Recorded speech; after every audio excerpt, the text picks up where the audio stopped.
నమస్తే అన్న. నమస్తే అన్న. మీ పేరు? నా పేరు రేవంత్ అన్న. ఏం చేస్తుంటారు అన్న? నేను హైదరాబాద్ బిజినెస్ చేస్తాను. హైదరాబాద్ ఏం బిజినెస్ అన్న? రియల్ ఎస్టేట్ బిజినెస్ చేస్తాను. రియల్ ఎస్టేట్ ఇంకా వేరే బిజినెస్ ఉన్నాయి. అంటే మీది లోకలేనా ఇక్కడ? మిర్యాలగూడ లోకల్. మిర్యాలగూడ విలేజ్.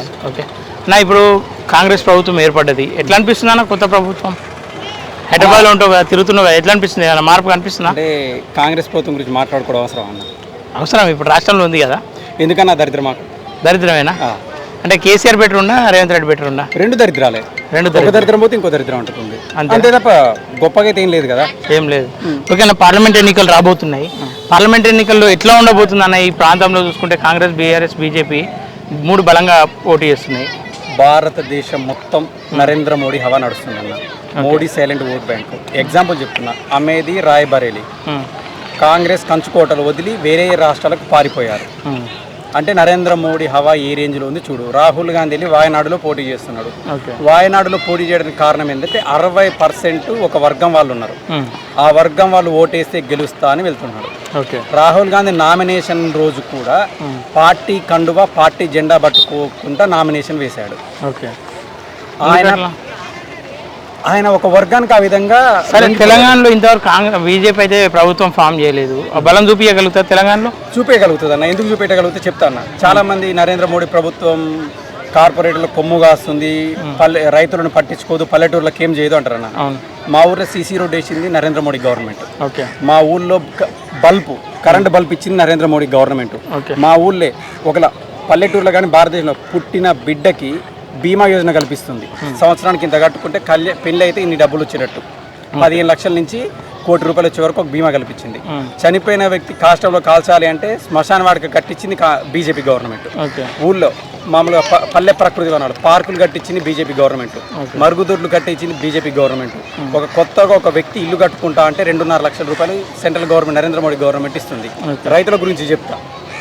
ఒక యూరియా బస్తా మీద నరేంద్ర మోడీ గవర్నమెంట్ ₹2,000 సబ్సిడీ ఇస్తుంది. డిఏపి బస్తా మీద 1,600 సబ్సిడీ ఇస్తుంది. ఒక రైతు 2 ఎకరానికి 2 యూరియా బస్తాలు, 2 అడుగు పిండి బస్తాలు వాడతాడు. 2,000, 2,000, 4,000, 36, ₹7,600 రైతుకి మేలు చేకూరుస్తుండ్రు. నరేంద్ర మోడీ రాకముందు ఎరువులకి చెప్పులు కట్టుకొని మిర్యాలగూడలో వెయిటింగ్ చేసేవాళ్ళం. ఈరోజు ఎరువులకు వేపపూత పూసి ఇవ్వటం వల్ల బ్లాక్ మార్కెట్లో దందా లేక ప్రతి ఒక్క రైతుకి ఎరువులు టయానికి అందుతున్నాయి. 70 సంవత్సరాల కాంగ్రెస్ గవర్నమెంట్ పరిపాలన ₹1,450 మద్దతు ధర, వరి మద్దతు ధర. నరేంద్ర మోడీ వచ్చినాక 10 సంవత్సరాలలో ₹2,250 చేసిండు. ₹800 10 సంవత్సరాలు నరేంద్ర మోడీ పెంచితే 70 సంవత్సరాల్లో కాంగ్రెస్ గవర్నమెంట్ పెంచింది ₹1,450 మాత్రమే.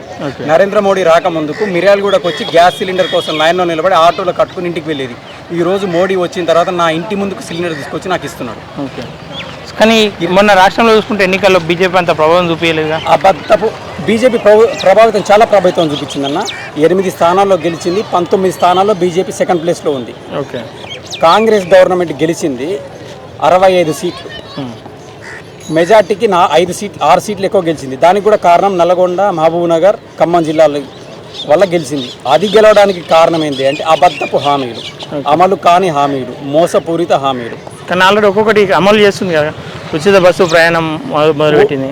ఉచిత బస్సు ప్రయాణం అన్న, ఇప్పుడు డబ్బులు తీసుకొని నేను బస్సు ఎక్కుతున్నా, ఫ్రీగా వాళ్ళు బస్సు ఎక్కుతున్నారు. వాళ్ళని తప్పనట్లేదు, గవర్నమెంట్ చేసిన తప్పు. కానీ దానివల్ల ఎంతమంది బాధపడుతున్నారో తెలుసా?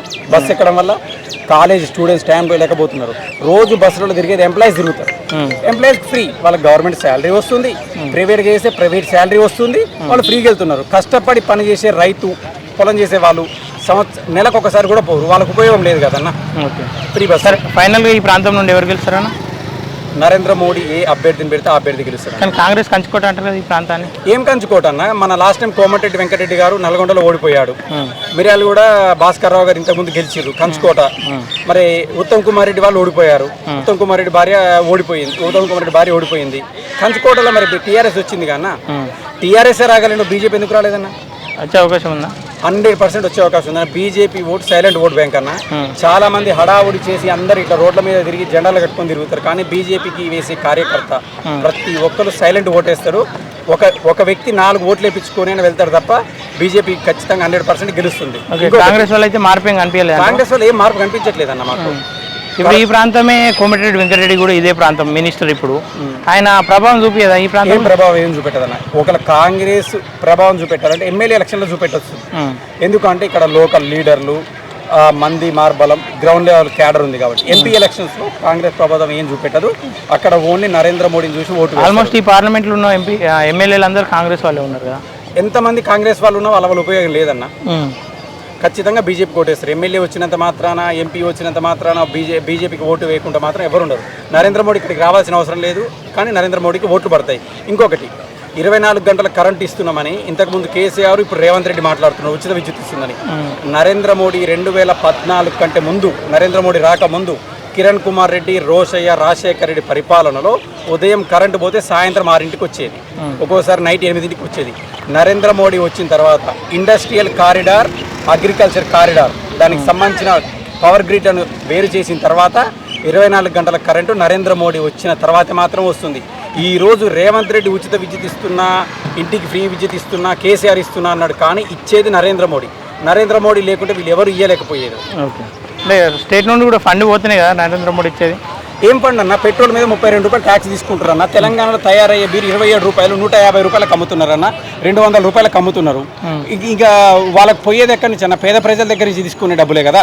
ఓకే, సరే, ప్రభావం అయితే చూపిస్తా నరేంద్ర మోడీ ఈ ప్రాంతంలో 100% నరేంద్ర మోడీ ప్రభావం చూపిస్తాడన్న. ఒక ఫోటో, నరేంద్ర మోడీ ఫోటో ఉంటే చాలు. అంతేంటో 100%. కేసీఆర్ కూడా ఈ మధ్యలో బస్సు యాత్ర చేస్తుండు ఆల్రెడీ. కేసీఆర్కి తెలంగాణని బంగారు పల్లెంలో పెట్టి అప్పచెప్పినాం. బంగారు తెలంగాణ కాదు, ఉద్యమ ద్రోహులకు టికెట్లు ఇచ్చిండు, ఉద్యమ ద్రోహుల్ని పార్టీలో చేర్చుకుండు. తెలంగాణ ఆగమయ్యింది. తెలంగాణ కోసం కష్టపడ్డ ఉద్యమకారులకి ఎటువంటి న్యాయం జరగలేదు ఆయన పరిపాలనలో. ప్రజలు కూడా ఆయన పరిపాలన చూసిరు కదా, 10 సంవత్సరాలు పరిపాలన చూసిన తర్వాతనే కదా మార్పు కావాలని వేసిర్రు. ఆయనని 10 సంవత్సరాలు చూసిన ప్రజలు నేను 5 సంవత్సరాలు కూడా చూడలేకపోతున్నారు. దానికి కారణం ఆ విధంగా ఉంది. నరేంద్ర మోడీ మాత్రమే రాష్ట్రాన్ని, దేశాన్ని కాపాడగలుగుతాడు. నరేంద్ర మోడీకి మాత్రమే ఓటు పడుతుంది.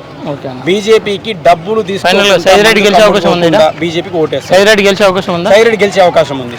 చాలా మంది అంటారు మీకు క్యాడర్ ఎక్కడుంది, మీకు నాయకులు ఎక్కడ ఉన్నారు అంటారు, కానీ BJP vote silent vote bank. Ground లెవెల్లో సైలెంట్గా పోతారు, ఓటు వేసి వస్తారు. బీజేపీకి ఓటు వేసేది ఎవరు, ఎక్కడ, ఎందుకు వేస్తారు, ఈ పర్సన్ బీజేపీకి ఓటు వేస్తాడు అనేది ఎవరికి తెలియదు. మనసులో బీజేపీ ఉంటుంది, ఓటు వేస్తారు. ఓకే, ఫైనల్ అయితే ఈ ప్రాంతంలో బీజేపీ గెలుస్తుంది. ఓకేనా, థ్యాంక్ యూ అన్న.